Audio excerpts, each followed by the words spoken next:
What's the first type of question I should be asking myself or audits I should be running on my situation, my career, if I think I'm falling into this? Well, I think the first question you should be asking yourself is, is this as far as I'm going to get right now? Is that, are you reading the tea leaves correctly? In other words, what tends to happen, or what can happen also, is that you may be reading the situation differently than others in the organization are seeing it. So you may think you're promotable at the moment. Let's start with that angle.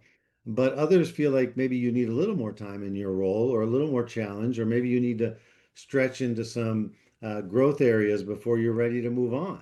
So it may not be that your manager's holding you back. He may be keeping you there to actually help you grow until you're ready.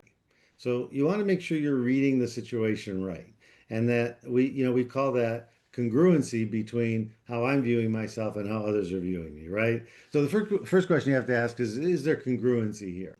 Now, if there is congruency, in the sense that, yeah, I think that I have fulfilled this role well, and I've really reached a peak, and others, if I were to go beyond my manager's view and ask maybe someone in HR or another colleague, and they feel the same way, the congruency is there in the sense that, yeah, I think you've outgrown this position. Then I think that that's your signal that we talked about, to start taking that action, toward finding some way to seek out some other opportunity. But I think it starts with doing that gut check first, and making sure that the views are congruent about where you are before you take that step.